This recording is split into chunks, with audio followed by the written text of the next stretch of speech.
Hello, welcome to my studio. I'm Tim Packer.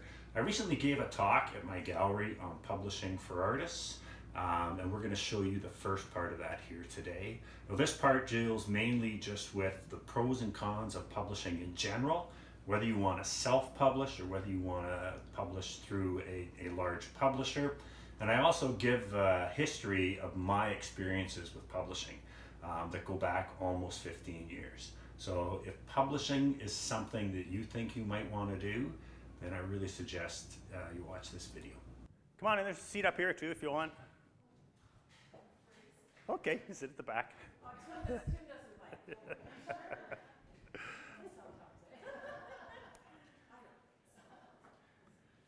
Okay, so welcome to my gallery. This is a talk I'm going to give on publishing for artists. Now, I'm assuming everybody here is an artist, and if you're like me, at some point in your career, you wonder about whether or not publishing is for you, whether or not you might want to do prints of your work. And I think most of us probably think when your career gets to a certain point that you would like to. The problem is it's so hard to know where to start, and to start, like, how do you actually go about doing it? So I'm going to talk about that tonight, but the first thing I'm going to talk about is I'm going to touch on the terminology, because that is a whole can of worms. So most people here, you would consider that what these are is prints. They're giclée prints. But if you go in the public and you say these are giclée prints or these are prints, refer to them as prints, you have the potential of just being jumped upon by the people who I call the print zealots. Because what happened is, back in the early 20th century, there's a seat up here, you can sit down if you like. In the early 20th century, with the fine art auction houses, it became a real problem differentiating between prints and reproductions. Up until that time, a print had always referred to something that was hand-pulled by an artist, so etchings, stone lithographs, seriographs, anything like that. Those were referred to as prints. Well, around the 20th century, when the first really good offset litho process began, then prints were coming out that were photomechanically reproduced and in huge numbers. And what was actually happening at these auction houses is people would say, I have a print here that's an etching by Picasso, but in fact what it might be is an offset litho reproduction of an etching. And so it became very, very confusing. And so what the people in the fine art auction business and the collectors and printmakers decided was that prints would only refer to something that is hand-pulled by the artist. Everything else would be referred to as a reproduction. Now that sounds all well and good, and it sounds to make sense. The problem is, the only people who are aware of this distinction are the people who are in the fine art auction houses, printmakers, those are the people who will go bananas on you for calling your reproductions prints, and fine art collectors. So that's the problem, is the rest of the world never got the memo about this whole print versus reproduction thing. And so my thoughts on it are a couple things. First of all, language is a very fluid thing. And what we tend to accept as a definition of words is how they were commonly used. Well, 99% of the public refers to anything that comes off a printer as a print. And so that's what I use. Secondly, I don't believe any one group of people has the right to dictate to the rest of the world what you may and may not use. So again, I refer to them as prints. And finally, even the Louvre, who does giclée reproductions of the Mona Lisa, refers to them as giclée prints. So I'm going to refer to them as prints. And the other thing is too, so I've actually had people accuse me that I'm being fraudulent because it's not a print, it's a reproduction. Of course, that's a printmaker, guaranteed. The problem with that is the only people who are aware of the distinction know that it's a reproduction, and the rest of the public assumes it's a print. I've tried to explain what a giclée reproduction is to people without using the word print, and you can't. And they finally just come out and say it's a print. It's like, yes, but so anyways, I just wanted to get that out there, and just so that you know that that's an issue. It's a very small part of the population that kind of subscribes to that, but they can be very, very vocal. Okay, So the big question when we're thinking about publishing is, should you publish or should you not publish? And it's not necessarily for everyone. And while there are some definite pros to publishing, there are also some cons. So I think you need to be aware of that before you start. So the first obvious pro to printing is it's an added revenue stream. You can only paint so many paintings in a year, and you can only charge so much money for a painting. But if you have the ability to do reproductions of that and continue selling it on, then that's more money coming in your way. Another pro that could possibly be is actually some clients believe it is actually a positive thing that you're doing reproductions of your work. And some of them actually would rather have an original that is reproduced. So that can be a pro. You can reach a wider audience at a much lower price point, and it can potentially be retirement income because your copyright lasts till 75 years after you die. So long after you've quit painting, you could still be earning revenue off the sales of your prints. So those are the pros. There are, though, some negative things that could potentially happen if you decide to publish, and you just need to be aware of them. So the first one is that some clients, while some clients really like the fact that you publish, other clients don't. So you will lose potential sales from people, because there are people out there who say, I want something that only I have. I don't want to have a painting where someone else has a print of that. I want the only one. And that's fine. And to those people, and I've actually had galleries say to me, well, the client wants a reassurance that you're not going to print it. It's like, well, no, tell him no. If he wants to pay me $25,000, I'll give him a signed thing saying I'm not going to print it, but no. And they said, what should I tell him? I said, tell him to buy someone else's work. Because we artists worked really, really hard to be able to have our copyright intrinsically. And it's there the moment you create something. You don't need to register it with the Library of Congress. You don't need to do anything. As soon as you create a piece, the copyright belongs to you, and it lasts till 75 years after your death, and it has a real value. If you give up that right for nothing, I think you're making a big mistake. The other thing is, I know a lot of artists, the galleries say, well, this artist has committed to us that they're not going to do prints. And I said, like, you're telling the clients that? And they say, yeah. And I said, well, you could potentially find yourself in a lot of hot water, because when that artist dies, for 75 years, whoever runs his estate has the right to publish their work.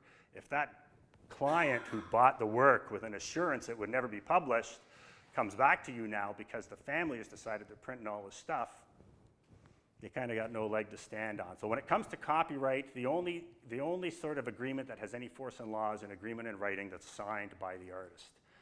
So verbal agreements don't count for anything. So that's the whole thing about the whole copyright. And also I think about it this way. I tend to be, like, if I was to own an original Van Gogh, I'd want the irises or I'd want the sunflowers that have been printed around the world. And I don't want some obscure Van Gogh that no one's ever seen before.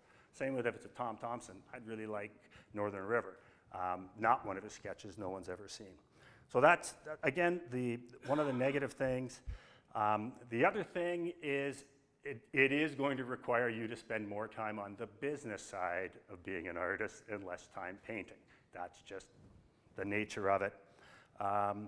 You also have that there's an initial investment in capital, whether you're getting the work printed by someone else or whether you're actually buying all the equipment yourself.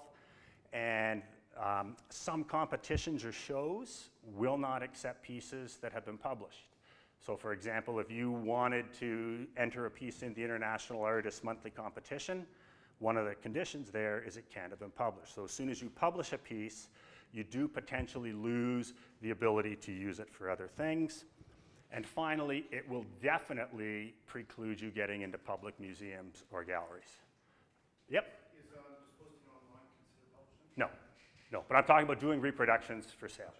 And so the whole public museums and public galleries, they do not want to carry artists who have published their work. Now, it's not because there's a problem with publishing. A lot of people think it's because of that. The Louvre does prints of the Mona Lisa.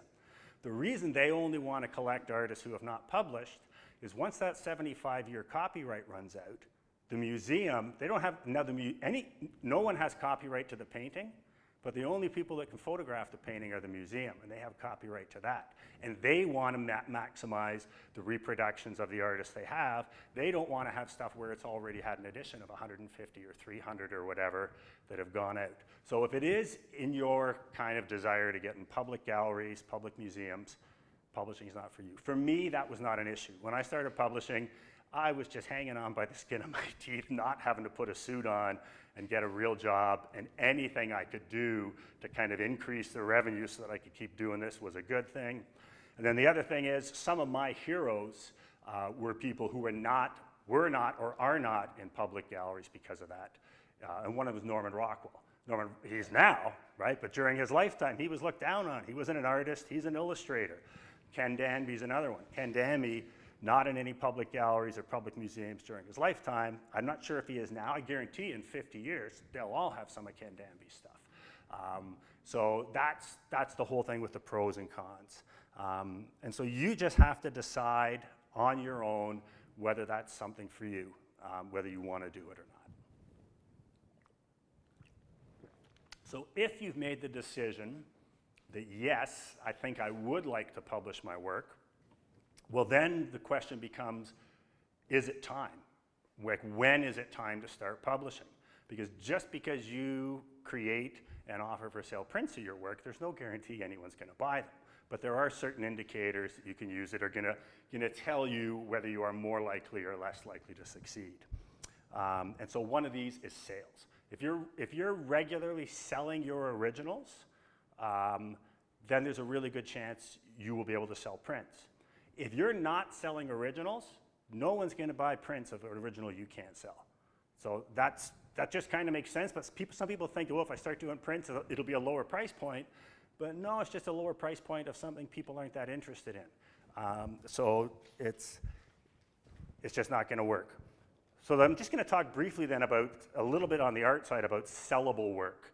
And there is such a thing as sellable work. And I get this definition from Brian Adio. I don't know if any of you know him. He's one of my favorite artist teachers in Canada. But basically, sellable work is great work with a unique voice.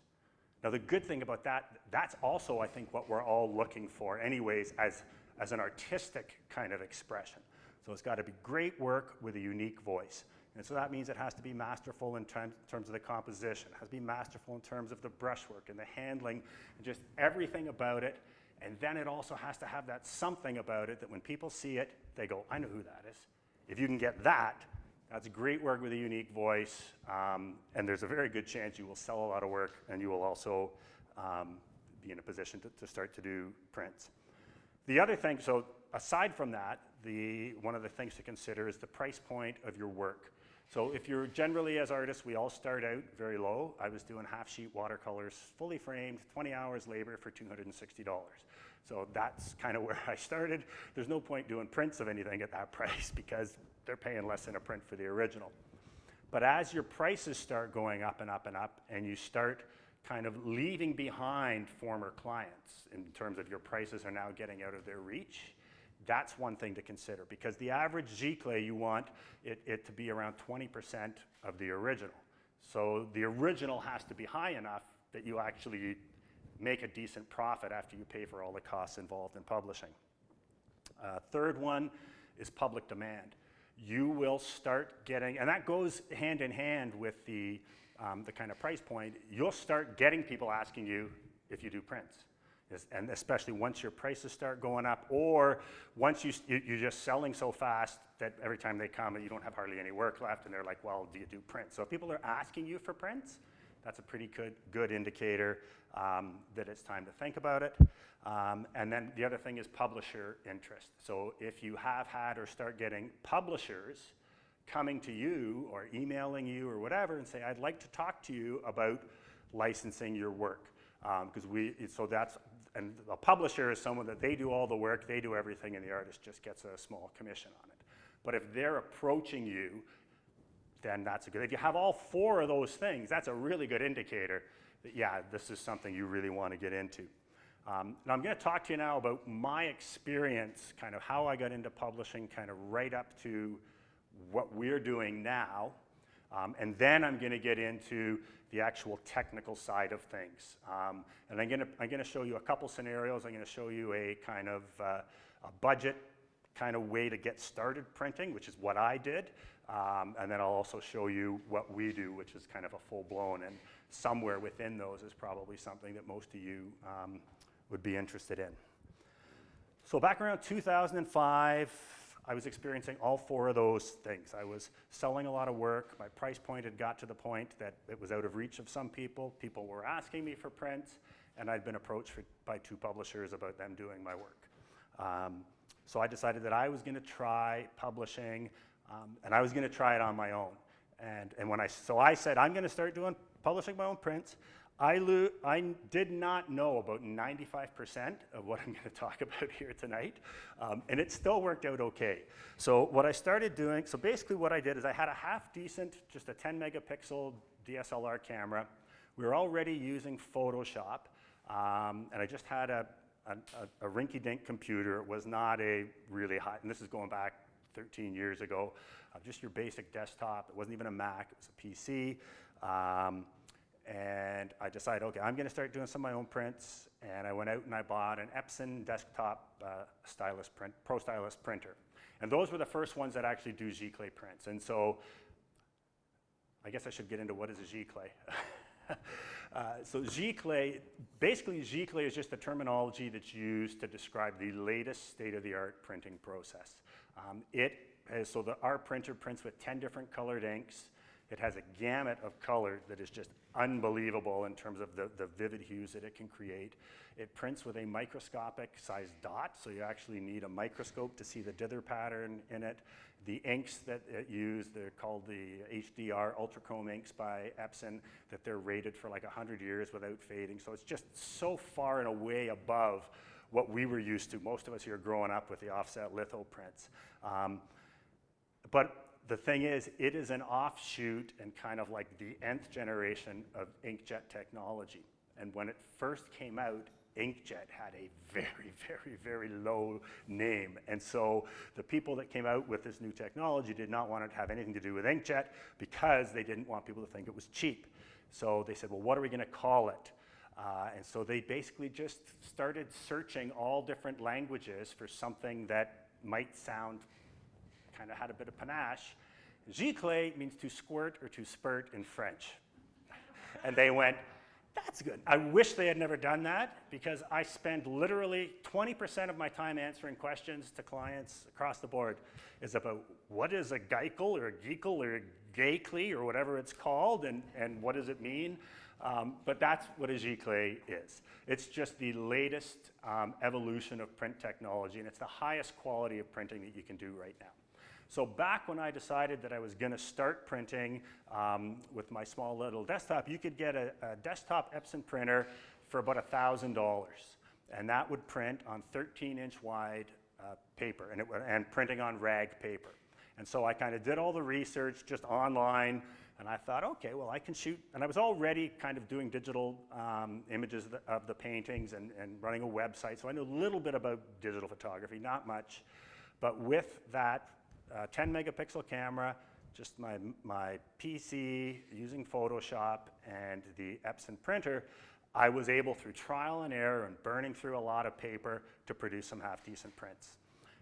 And then I had a show coming up at the Queen West Art Crawl in Toronto, and that was one of the shows that allowed print. So at this time, I was doing the festival circuit. I think that year I did about 20 art festivals. So I was out almost every weekend. I was out in the morning setting up my tent, lugging my stuff, but I was also selling a lot and painting like mad, and I thought if I could have some prints, that would help this, and I was getting people asking me. So the Queen West Art Crawl allowed prints, and so I brought some of my prints there. Now these are actually the actual prints that I did, and this is how I presented them.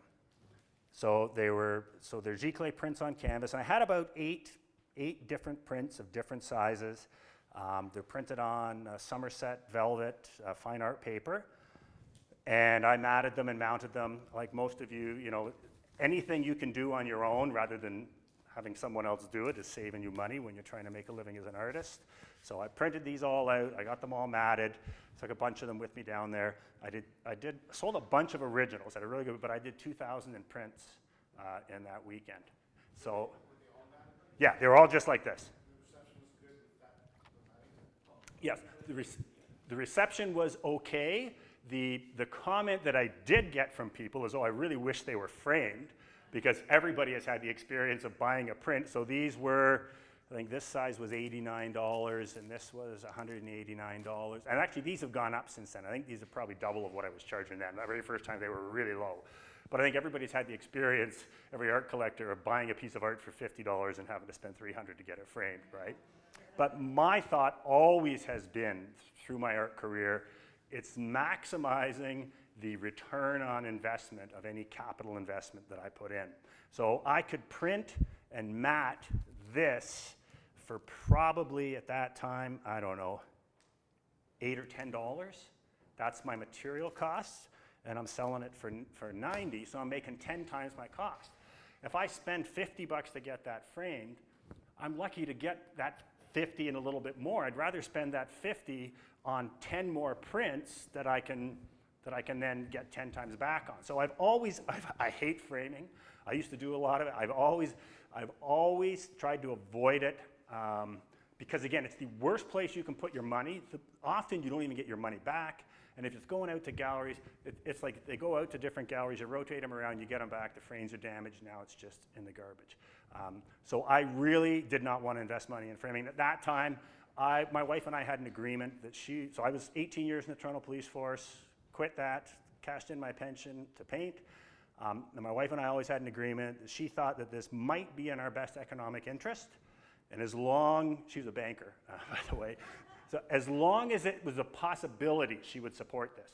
But if it ever became clear that it was not, I had to agree to put on a suit and get a job. And I was a detective in the commercial crime unit in Toronto's fraud squad, so I knew I could get a job in the private sector, but I did not want to. So we also had an agreement, I would never carry a balance on my visa past a month. Like, I would pay my visa off. So anything I spend, I knew I had to get it back. So I was not spending money on frames. So I just did this for that first year. But as I say, after that first show, I'd actually paid off my printer, paid off the cost of the matting and the printing and everything, and I was into profit. So I was like, okay, this is good. So at the same time, I was showing in Koyman galleries in Ottawa, and I was doing very well there, and I was becoming one of their top sellers. And so I approached Terry Koyman, because he had talked to me. I'd said I think about doing prints, but I knew Koyman's has a huge framing operation. And they actually do a lot of commercial framing for like big, like home businesses, like HomeSense and things like that. They have a whole other side of their business. So I knew that they might be interested in buying the prints just like this, and then them doing the framing, and then they would get the markup on the framing and markup on the actual print itself. So I talked to them about that, and so Terry was interested, and so I shipped them a bunch of the paper prints, and they went well. And so we actually continue to this day to ship them paper prints right up to, I think, 18 by 18s, and they frame them. And I'll get big orders from them, like at Christmas time especially, because at Christmas time, they'll just have them out on tables, like stacks of 10 of the same print. So I'll get orders from them at Christmas, like give me 10 of these, 10 of these, 10 of these, 20 of these. And the beauty about that is I'm basically, my wholesale, what is my cost is 5% of wholesale, because it's just the paper and ink. So that's with just a small little printer, right? Basically, the only thing I had to add to what I had was a $1,000 printer. And, sorry? The inks? Yeah, the inks are very expensive, but when you order the printer, you get the initial kind of thing of the inks anyways. Now, to do mine, just as a side note, yeah, to refill all the big cartridges on my printer now costs about $2,000. So, yeah, it's more expensive than gold. Oh, not that often. Like, I can literally, I don't know, what will we do, a couple $100,000 worth of prints, retail, before needing to replace a colors cartridge. So it's, the markup is very good if you do it all yourself. And even if you get someone else to do it, it can still be good. Because you're just talking, even though it's expensive, it's just ink and canvas, right? So the next thing that I did as well, so because people were asking me for the framed prints, I did start framing some, but I only exhibited and sold those at my studio open house. So I'd have a couple, I think that time I was doing 2 studio open houses a year.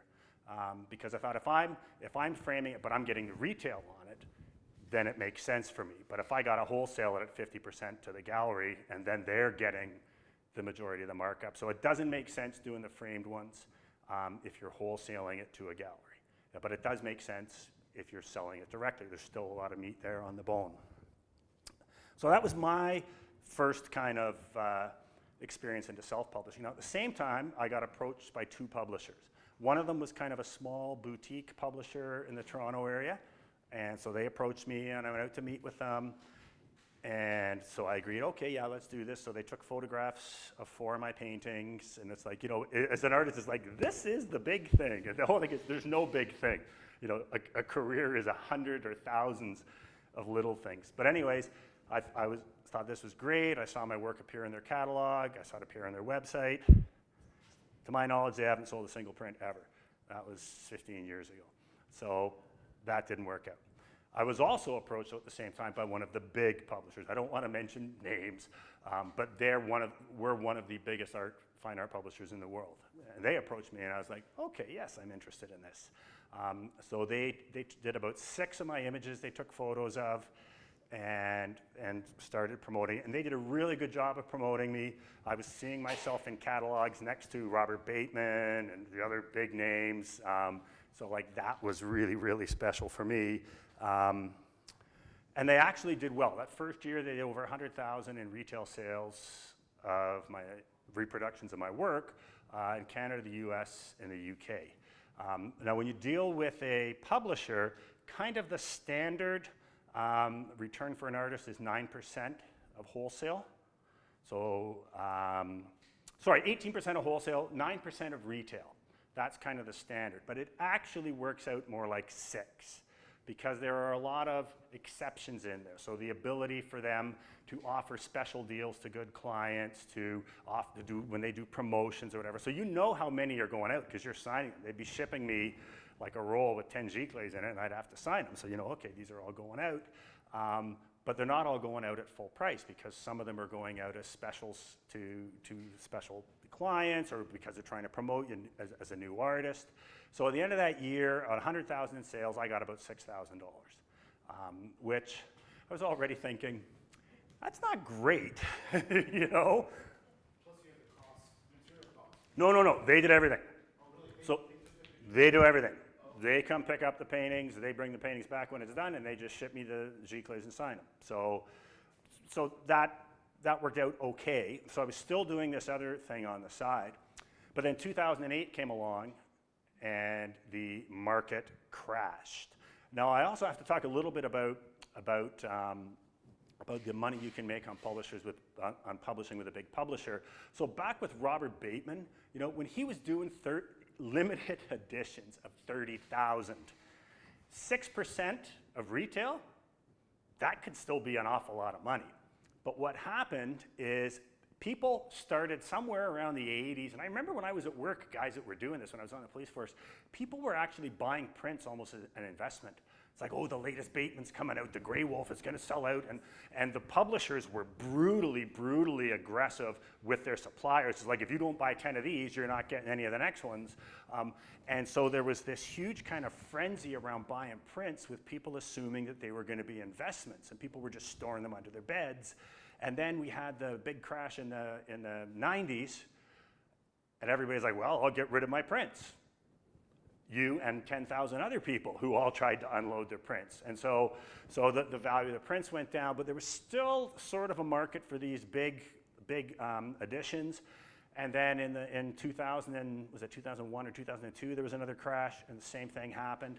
And so the bottom just kind of fell out of that print market for the big, huge editions. And also people got tired of having someone come into their home and go, oh, that's nice, we have that. Which happened a lot in the 80s, right? Who here didn't have or didn't know someone who had a Lumbers, who had a Bateman, who had a Trisha Romance, right? So they were just kind of everywhere, and then people just said, I don't want the same thing as everyone else. So then what the publishers started doing is doing low editions. So when I started publishing with them, it was editions of 100 plus 25 artist proofs. So even at a sellout, so you do a print, say a 3x4, and if they do the sellout at maybe $120,000, $130,000, you're only going to see about 6% of that. So there wasn't the ability to make huge money like Robert Bateman did when they sold 30,000 prints of his all at $500 a piece. 6% of that is a big chunk of change. And then 2008 came and the market really dropped. Like everywhere went nuts. And so everybody was bleeding money. The publisher that I was with, as well as many other companies, was bleeding money. So I was not getting paid.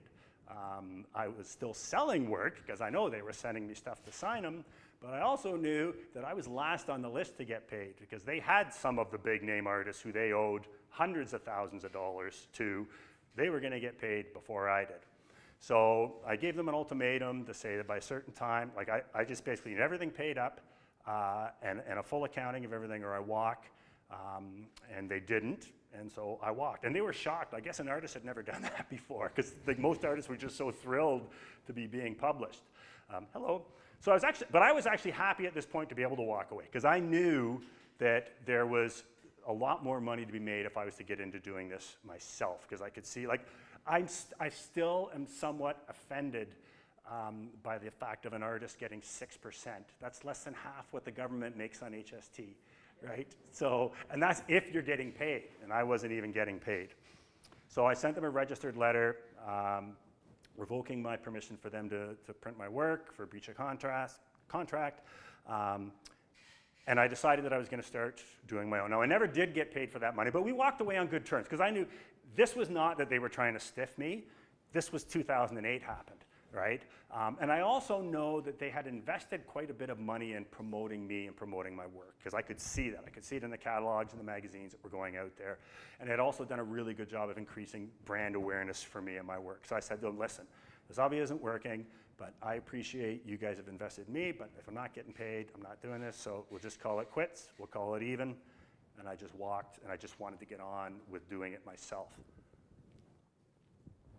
So my initial thought was that I was going to find a printer to print my work, and I would get someone else to print it, and I would just do the marketing. Because I thought I could still wholesale it to my galleries, but I could still sell it on my own. It would still get me an awful lot better than 6%. But I ran into a problem. I spent probably about $4,000 with about 5 different printers, taking pieces in, having them photograph it, and then produce a proof for me where you look at it and you go, are you kidding me? Like, seriously? That is what you're showing me? Oh, yeah. It's like, oh, no. They're like, okay, but that'll be $1,000 because you still have to pay for the photography, pay for the printing, pay for the digital imaging. And after about 6 months of this and several $1,000s wasted, I kind of was ready to pack it in. But then I thought, like, this, there has to be a way. Why is this so horrible out there? Because I know my dad, when they were doing offset litho, like their quality was amazing. And so I started investigating into the whole digital printing thing. And what I found was that the people who were driving the technology in digital printing was not the print industry. Any guesses who it was? Photographers. The photographers, so you think back to people who were real, like the crazy hobbyist photographer. What did they all have in their house? Darkroom. They'd spend hours in their darkroom, dodging and burning, and all of these fancy things in there to get that perfect print. Well, now they'd moved to digital. Now they wanted that beautiful image they had on their computer to print accurately when they printed it out. So it was the photographers who were driving this. They're the ones that created Adobe Photoshop. They're the ones that got like the whole G-clip printing process, all of it. The printing process up until now had been dominated by offset lithography. That was fine art printers. And I told you, my dad was an offset litho guy. Well, he had just recently retired when I was trying to get all this done. At that time, he did not have email. He refused to have a computer in the house. He thought computers were evil and he was afraid of them. These were the guys at the established printing companies who were being forced being dragged, kicking and screaming, into the digital age. And they had no interest, they had no idea, and they were horrible at it. And so that kind of explained it to me. Oh, that's why. And so I thought, oh, okay, but maybe I can do this myself then. Because what I did a lot of research, and I found that the cost of entry into publishing had just gone like from here to here. So if you're going to do offset lithography, you're talking about millions of dollars worth of equipment. You're talking about a big commercial space. You're talking about 10 to 15 skilled tradespeople who have spent a lot of time perfecting their part of the craft. And it was this huge process involving millions of dollars worth of investment. Digital printing, you're talking about thousands of dollars worth of investment in terms of equipment. And you could learn how to do it all by yourself. One person could do it, and you could create repeatable processes that would automate a lot of the stuff to get your quality the same over and over and over again. So I thought, okay, I really need to investigate this. And at this time, I had discovered a website by the name of Luminous Landscape. And it was run by a guy by the name of Michael Reichman. And Michael had been a very successful photographer as well as a writer. And he wrote about photography and photographic equipment. And actually, he was the guy back in the traditional film days when Nikon came out with a new camera. They would give it to him for 4 months, let him play with it, and get him to write a review. Well, he was also getting all of this stuff with digital as things moved to digital. And he was becoming one of the world's experts in digital photography. And on his website, he had all of these videos where you could learn how to do all this stuff. And so I watched, a lot of them were free, but then there was paid ones. So there was one series that he had, it was called From Camera to Print. And it was about a 10-hour series of 15 to 20 videos on taking right from the very start when you photograph a painting through to printing it. So I bought that, I watched it through probably 5 or 6 times to the point where I thought, you know what, I think I could do this. And then I also saw on his website that he was offering, he would do a one-day workshop with you, a one-on-one, where you would come to his studio, you would use all of his equipment to teach you everything for $1,000. And I thought, I got to do this. And so then I started clicking on, and I'm thinking I'm going to have to fly to California probably, I'm going to have to get a hotel and all this stuff, but it's like, I need to do it. So I check it out. His studio is at Carlon Dundas in Toronto. And so it's like, oh, beautiful.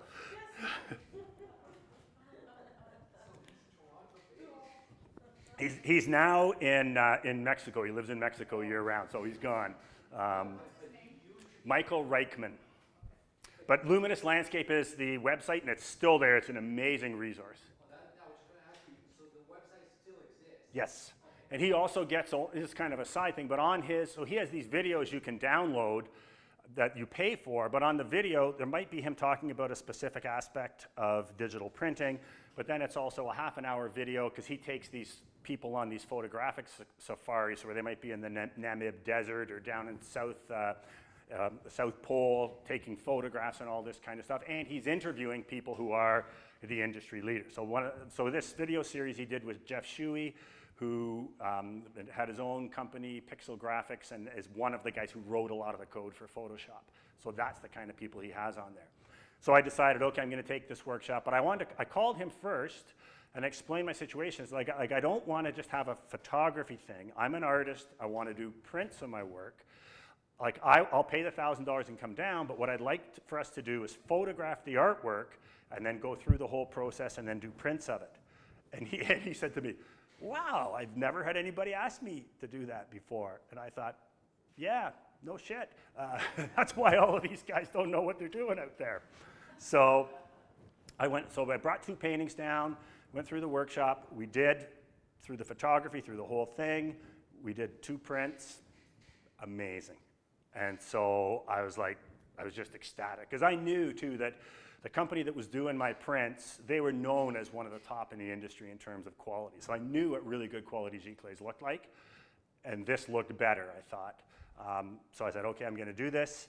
So then we sat down that day, and he made me out a shopping list. And it was great because he had all the equipment there, and there was even some things he didn't have, but he knew what I needed. So we sat down, we made out a shopping list of what I needed. He phoned Vistec. Anybody here ever been to Vistec?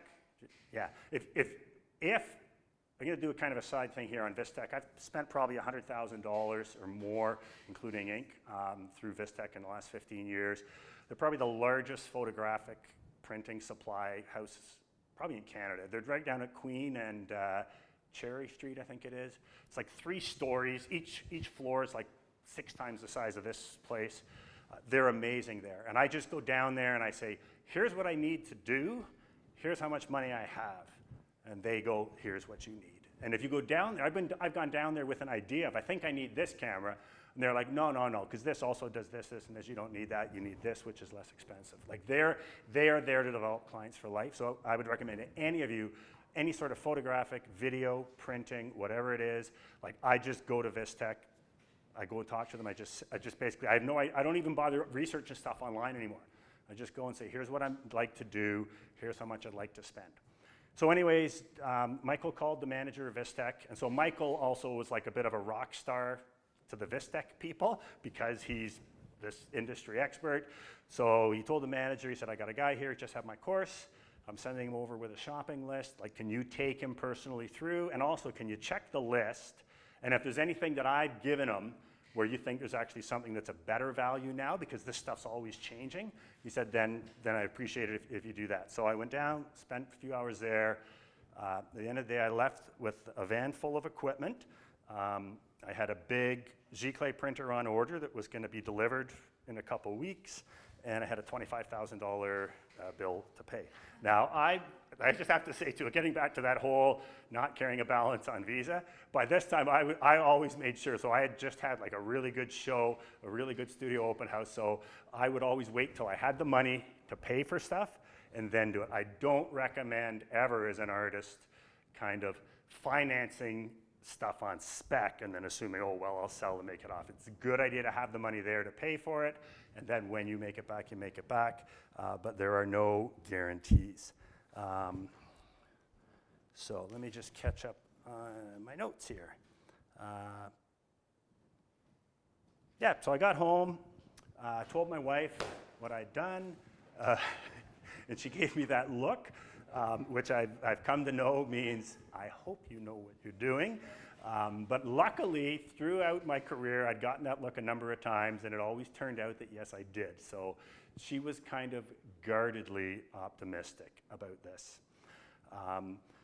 So I read through all my manuals, and I'm a big believer in that. You cannot just pick up a piece of equipment and figure it out nowadays, especially when this electronic stuff. You gotta read the manuals. You just have to. If you can't read the manuals, then at the very least, go on YouTube. Google whatever it is, whether it's a camera, whether it's a colorimeter, whether it's the passport color checker, whatever it is, Google it, and you'll be able to find a video that explains it. But if you buy one of these new pieces of technology and you think you're just going to figure it out, it ain't going to happen, and you're only going to use a small percentage of what it's capable of. So I got all the manuals ready. I read everything. I had everything set up, and I was just waiting for the printer. So the printer arrived. So my printer is about the size of this desk and about that high. So we have that set up in what used to be the living room of our house. And so I had my boys and a couple of their friends help me carry in the pieces. We set it up. I did all of so there's a lot of stuff you have to do when you get it to calibrate everything and to make sure everything's working right. And I had already shot an image of a painting, and it was all waiting for me to print. So I did all the stuff, printed it, just sat there, because I'm thinking this is make or break, right? Like if this 25 grand I've just invested, and it's like, I might be putting a suit on, I don't know. The print came off, and I was just ecstatic. So I came dancing into the family room where Diane was watching TV with this print, and before I'd done that, I actually took the print and I held it up, because I had some of my artist proofs from the big publisher that I was with. So I held up my print next to what they were doing, and it was better.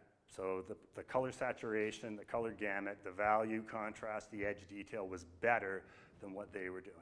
So I was just thrilled. I came in dancing with the print over my head. Diane thought I was nuts, but I knew, that's it. I'm here to publish, and yeah. Are you still doing it on, were you still doing it on paper at that point? No, this was my very first canvas print. Okay. So I was already doing the paper, but I also knew the canvas was where I could do the large formats, not have to worry about framing. So this is that very first print. So that was the very first one that came off my printer, and I just knew then this was going to be a game changer. So I called my galleries that I was with, and at that time I was in probably about 10 different galleries. So I called, and I had been saving images, because at that time I was getting stuff professionally shot at either Colorgenics. So when I did an extra special painting that I thought I was going to be printing, I'd get it shot at Colorgenics or Toronto Imageworks. And spending, for a big piece at Colorgenics, it would cost $350 to get it shot and get the scan done of it. Is that because you hadn't quite mastered it yourself? No, it's because the size of the CCD chip, I had a 10 megapixel camera. Oh, right, you need a higher level. Yeah, so, and actually at that point, when I got the 10, that was the most you could get, right? At that time, you could get a 40 or 50 megapixel phase one back, but that was $50,000, right? So I was getting my stuff professionally shot, but I was only getting maybe 10 pieces a year shot, but I'd been doing that for a couple of years. So I had an inventory of really good pieces that I had shot. So then I basically started doing editions of these pieces. I let my galleries know that, okay, I'm now, so that because a lot of them had been carrying the prints by the publisher. And so once those all died, it's like, well, you can get directly from me now. So they started selling my prints. So I was wholesaling so when I would wholesale the prints to the galleries, I would wholesale it stretched like this at 50% of retail, except for Koymans, because Koymans did all their own stretching. So I would send them to Koymans like this at probably, I think they were around 40% of retail, but then they would do all the stretching themselves. And that was great too, because then I could send them 10 prints rolled in a tube. Whereas when you're shipping the stretch ones, the shipping cost is more, or we would often deliver them. So I started doing that with the big canvas prints, and in that first year, I made over $30,000 in revenue off the printing, so I paid for that. So that was good. So I was just, again, kind of thrilled with that.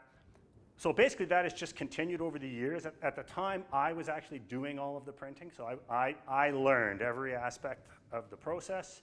And then for the last few years that Cameron, who's at the back, was in university, during the summers, he would work for me. And I taught him how to do all of this stuff. Then he started taking on the printing. And now he's been working for me full time. So he does all of our printing and publishing, the website, kind of all of that kind of stuff. And Scott, my other son, he's going back to school in September for a second degree, but this summer he's been working for me part-time on doing a lot of our video and social media and stuff like that. So that was then. It's continued over the years. What I have done over the last few years, though, is I've gotten very involved in social media. That's a whole other talk, but that's led to me doing much more direct-to-client sales. And so we've really, really been focusing on the direct-to-clients and cutting out galleries. So I'm down to now just 4 galleries, 3 galleries that sell my originals, 4 that sell my Giclées, and then we do the rest. And we did direct-to-client sales last year, over $100,000 of the Giclée reproductions. So there's a significant amount of money to be made there, and probably 50% of that was online sales, 50% of that was direct-to-client. Now that was only through I did 3 pop-up galleries last year and an open house, and that's what all led me to opening my own gallery. So now I decided to open my own gallery. We're here, and we've been here since April, and things are going well.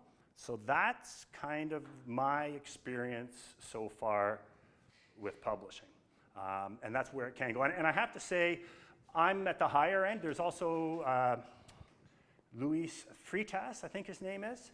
Another artist who's from Toronto, he has a very similar operation going with his work and self-publishing and all that, and we've met a few times, and he's doing similarly. So there is the potential.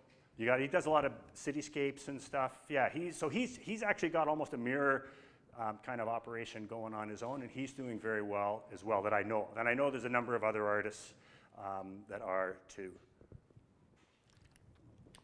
So now, I'm going to get into the actual technology, but let me just check my notes here because I know I'm way ahead. Okay, I just want to get back to, one thing that I kind of missed. So when I was doing all this research, I learned that what you had to be able to do was manage the color through every stage of the process.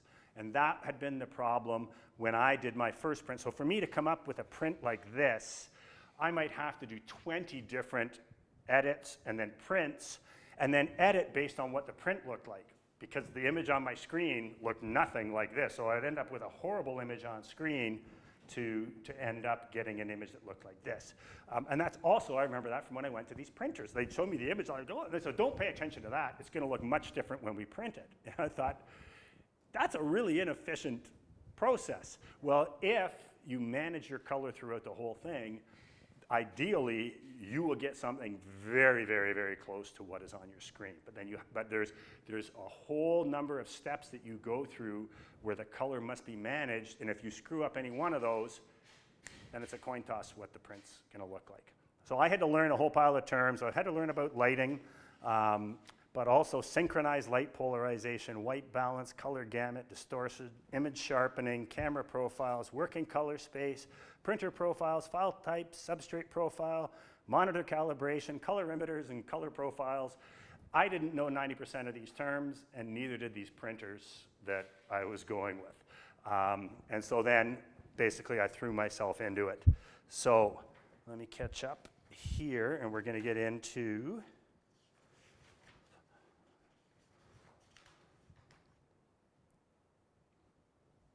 the two main options. So if you've decided printing is for you, and some of you may decide that, this is a lot of work and it's a lot of learning to self-publish.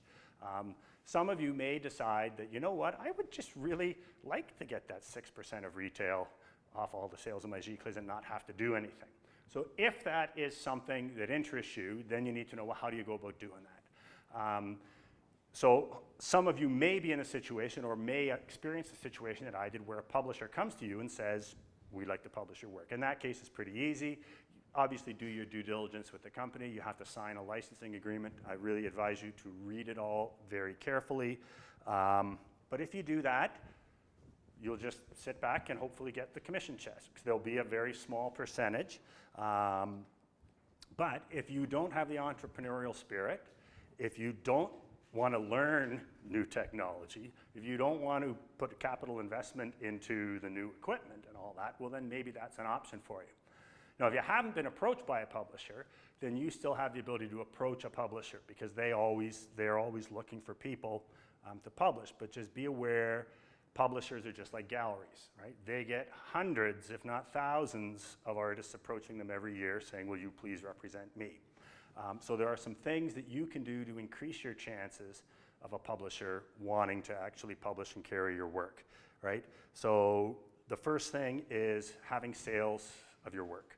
If you can demonstrate that you have a history of sales, then they know, okay, people at least like your images, so potentially they'll like reproductions of your images. And the way that you can do that is either through art galleries, so if you're represented by galleries, but even if you're selling directly through like art festivals, if you're doing the festival circuit, that whole kind of thing. But just showing sales is something they want to see. Gallery representation also helps. If you are being shown in some of the higher end galleries, then that automatically is going to get their attention. Social media following, this is becoming a hugie. So if you can develop a huge social media following of you and your work, they want to be a part of that. What's huge? So Brooke, the young artist I'm mentoring, I'll get into that later. I started mentoring her 2 years ago. She had a couple hundred followers on Facebook and Instagram. She's now around 120,000 on Instagram, and she just passed me on Facebook. She's got about 21,000 on Facebook. But I'd say so I have 20,000 Facebook followers. Like I'm approaching 10 on Instagram. I've got 10,000 LinkedIn followers, and I think I've got about 3,000 use group. Well, it's just the following in general. The following in general, because Let me just I'll just get into one last thing too, and then we'll get back to that, is art competitions, right? So it's like if you win first prize in the International Artists Monthly Contest, right? That's gonna get you in there. If you win the gold medal at the Canadian Watercolor Society show, if your work gets in the American Watercolor Society show in the US, that kind of thing. All of those things are more likely, and that's just being an artist in general. That's gonna increase sales, that's gonna make galleries more interested in you, and it's also gonna make publishers more interested in you. Something that shows them that other people have rated your work at a high level or really want it or want you. Because now with social media, you, the artist, and your work actually become a kind of indistinguishable brand. And that is huge. And if you have a large brand, think Kylie Jenner, right? Kylie Jenner, I think she was in one of the top 10 earners in the world last year. And that's with her makeup line, but that's because of her following and her brand. It's not because her makeup's any better than anyone else's. It's because Kylie Jenner is a brand. Now artists are becoming brands. Okay, so that's the whole kind of thing. If you're interested in being approached by a publisher, those are things you could do. You probably figured out by now, I'm a big proponent of self-publishing. Just for a number of reasons that, I mean, I've never once ever given control over to another person in any part of my career or gone against my gut feeling without regretting it down the road. The one thing I know is nobody will care about you and your work and your career as much as you do. So giving over that control is always somewhat dangerous. And also, not everybody has your best interests at heart, right? What I learned about publishers, for example, is what they really want to do is make as much money as possible, pay the artist as little as possible, never on time, preferably never what was agreed upon. And so, yeah, it's like I would rather do the stuff myself, do the work, and then know I'm in charge and I'm going to get all the benefits. Now, it was a worthwhile endeavor, even back when you're relying on most of your sales going through galleries, which was me 12 years ago. So probably 90% of my sales were through gallery sales, but even then, that 50% of retail still generated a significant amount of money. But now with social media and the ability for us to reach huge audiences on our own and to get 100% of the profits and the revenue, it just so much makes sense. And so getting back to the social media, there was a question about it. What was the question? You said what is the large amount? What are the numbers you say? Okay, so I would say where I am now, that's something that would be very interesting to a publisher, right? Anything that you have, if you've got 10,000 followers on any format, that's going to get their attention, right?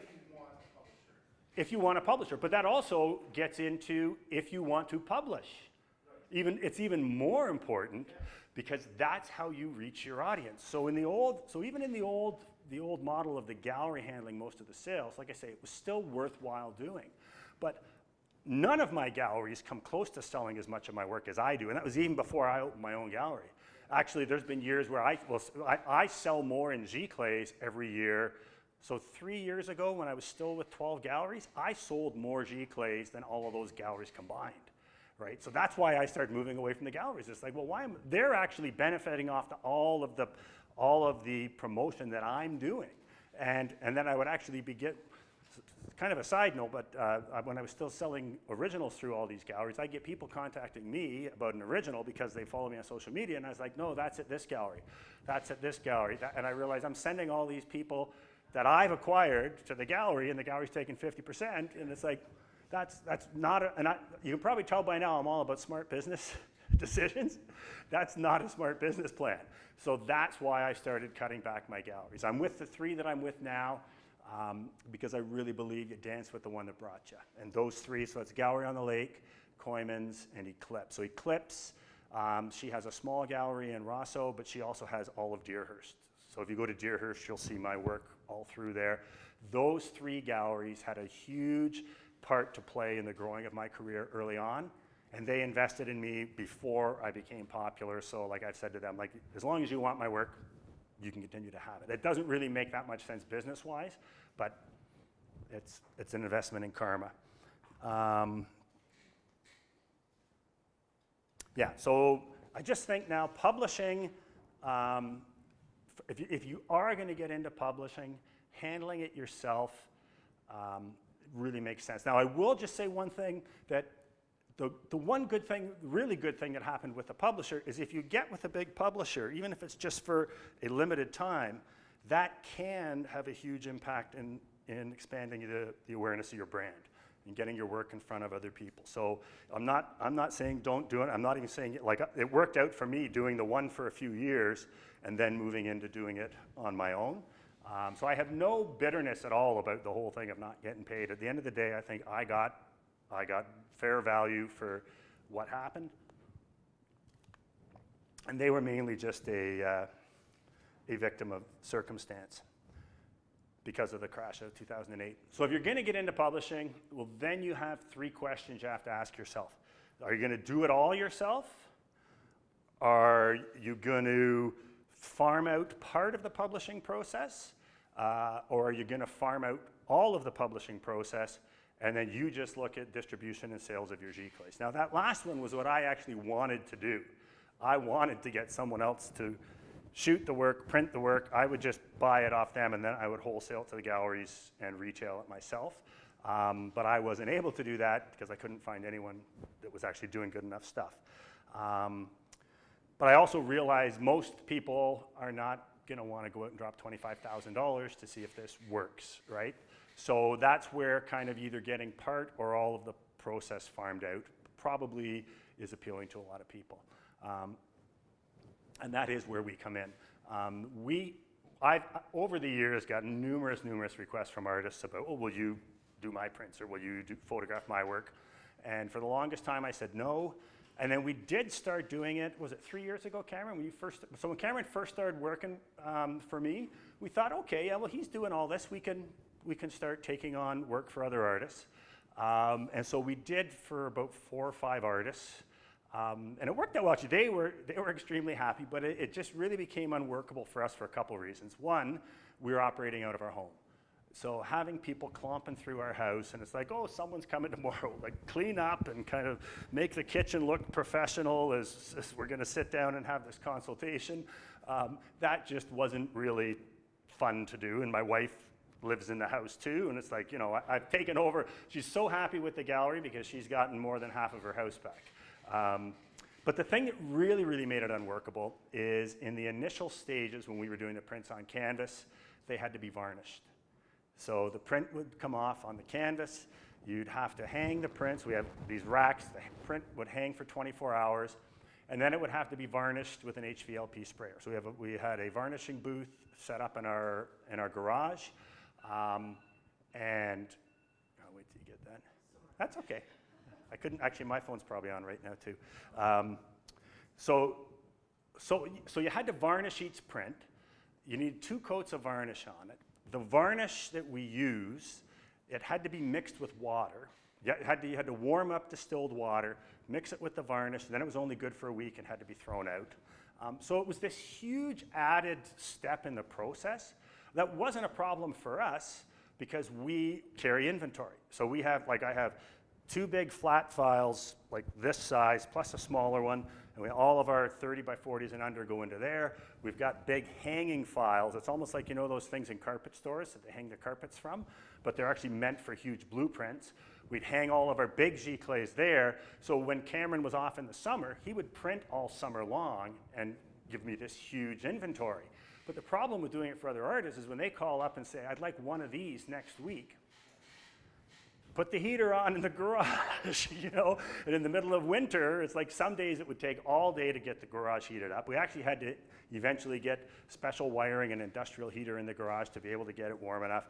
You gotta mix the varnish, you gotta put on the gas mask, you gotta do the sprayer, come back, do it again, all for one print for an artist. And you can't do it, yeah.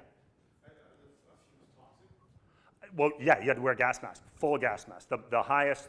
Like it's acrylic base, so it's not super toxic, but it's a fine particulate in the air, right? So that's where we get into. So those were the 2 big things. I didn't like having people come through our house, and the varnishing just made it unworkable. So now we have the gallery. So now people can come here to the gallery during our regular hours and talk to us about the printing, leave work here. They can also come here to pick it up, so that's fine. But the biggest thing is, so we get our canvases, canvas through Breathing Color is the manufacturer. I did a lot of research, and they are recognized as the best in there. They're better than Epson. They're better than a lot of the other ones that do a multitude of different things, because these people just do high-end fine art prints. And they've been developing this varnishless canvas for years, and they'd announce it's coming out, and then nope, we got problems, it's back off again. Well, they came out, was it about a year ago, Cameron? Not even a year ago, they come out with it, and it's amazing. Half the pieces in here are the varnishless canvas. What company is that? Breathing Color. Breathing Color. Yeah. Is it still safe? For example, I've got a Luminous Landscape. It's, And I've got a room just dedicated. we print in our front room, and this actually smells less than the other one, doesn't it? But, yeah, no, there's no problems there. And what they've done, so I don't know how they've done this, but basically the canvas, so this is actually a piece of the canvas here, but the canvas has like a varnish coating on it. And when the ink hits it, it wets the varnish, it bonds with the varnish, but it doesn't bleed. And then when it dries, it's varnished. With this actually, I've done some tests. This is actually harder to scratch than the old ones with 2 coats of varnish on them. Did you get that from Vista? Because I think they carry it. No, the only distributor in Canada of Breathing Color is Amplis, which is in Markham. Amplis Photo. So you can get it there. And it comes in, what is it, 24? Is this 24 and 44 inch? 24, 36, 44. So it comes in 3 different size rolls, 50 feet long. So now basically when we do a print, like if we get an order from a print, you know, right now we're still carrying a lot of inventory, but we're not printing any more inventory. When we run out of stuff, because it literally is print on demand. If I get an order online for a print today, I tell Cameron, print that off. Tomorrow it can go and get stretched, and then we can ship it. So because of that, now doing prints, small ones for other artists makes sense. So yeah. Does the Columbus place also do the packing and shipping? Who? Sorry, you get stretched by some Mm-hmm. company. I thought it was Coleman's. No. Anyway, do they also? No, we do all the shipping. I'll get into all that later. I guess that was my question too. Like, I've had some prints done, but I have trouble stretching stuff. I don't stretch. Okay, I don't stretch. so you're gonna, okay. So we ship it. So I'll get into that later. That's the one thing. That's getting back to the old offset lithography where guys over a lifetime become experts at stretching. Because if you overstretch it, you crack the surface on the corners. If you understretch it, it sags. You'll get people. So yeah, stretching. That's the one thing we don't do. But what we do now. So we used to do the paper prints under glass, and I have a bunch of those up at the front, and those were quite popular, but they're really problematic in terms of if you're talking about selling online, because now you got to ship with glass. So it's very expensive and time-consuming to package glass, and you need to use basically 2-inch thick rigid styrofoam, but it's just so much time involved in the money that it's not worth it. And so we have been working with our framer, trying to come up with something, and now we do. If you look at on the far wall over there, so what those are is canvas giclées. They're heat mounted onto masonite, and then they're framed, no glass, so you can ship them, just wrap them in bubble wrap, put them in a box, and off they go. All of those framed ones on the right side. Okay, so they're G-clays, canvas mounted on masonite And framed. and framed. Yeah. So, but they do. We just send them to. We send them to our framer like this. This is actually a paper print, but we send them like this on the canvas. They mount them, they frame them, and then we go pick them up, and then we do the shipping. So. Yeah. So that's getting it. That's why we are now actually taking on that, and you can go to our website. And if you want to see there, we've got the list of what we'll do anything from just taking the photographs and then giving you the files. So again, that's like back to where I used to take my stuff down to Colorgenics and spend $300 to get a photograph. We'll do, if it's a smaller image, 30 by 40 or under, we'll do it for $100. So take the photograph, do the digital imaging, and give you the file, the raw image, also the TIFF saved to whatever size you want to print, as well as a smaller one for doing cards, as well as a smaller one for the internet. And then if you bring in several, it's $75 for each one after. So that's what I've tried to do is like all the stuff that I didn't like about getting other people to do it, I wanted to undercut that price. Plus, we have if we can't make you happy, you don't pay. I never want anyone to experience what I did, going in, being heartbroken at the quality, and then having to write a check for $1,000. So at the end of the day, if we do the process from start to finish, we take the photographs, we do the digital imaging, we do the test proofs, and we do the print. If we can't make you happy with the print, then we just say, well, okay, I guess we just can't. Sorry, see you later. And you walk out, you don't give us your visa, you don't give us a check. Because I'm a firm believer, if you can't deliver the quality product, you shouldn't charge. So, where am I now? Okay. So that's also one of the reasons why I'm giving this talk, right? Because so ideally, I would hope that some of you here do what I ended up doing, which is eventually get to the point where you do it all in-house. And I know eventually you're probably going to do that, right? But as you said, that's a big jump to do all at once. It'd be nice if you could have 3 or 4 prints you could do and just order up and do them. So that's one of the reasons I'm giving this talk, because it's good for promoting our business. And I also really think, again, I wish I knew all this stuff when I just decided I'm going to jump in and start publishing. So before I talk about, now we're going to get into the actual process of how you actually photograph your work, do the digital imaging, and do the printing. Well, I hope you enjoyed that. And don't worry, I'm not going to ask you now to pay to find out exactly how we do the publishing and what all the equipment is. I just thought this was a really good time to break up the video. So part 2 is going to be coming, and in part 2 we get into the nitty-gritty of the technical stuff, of all the equipment we use. So I'll show you a bare bones way of publishing that I started with, where you probably already have a bunch of the equipment. And then I'll show you what we do, which allows us to do amazing reproductions of paintings as large as 4 feet by 7 feet. So I hope you've enjoyed this, and if you did, stick around for part 2.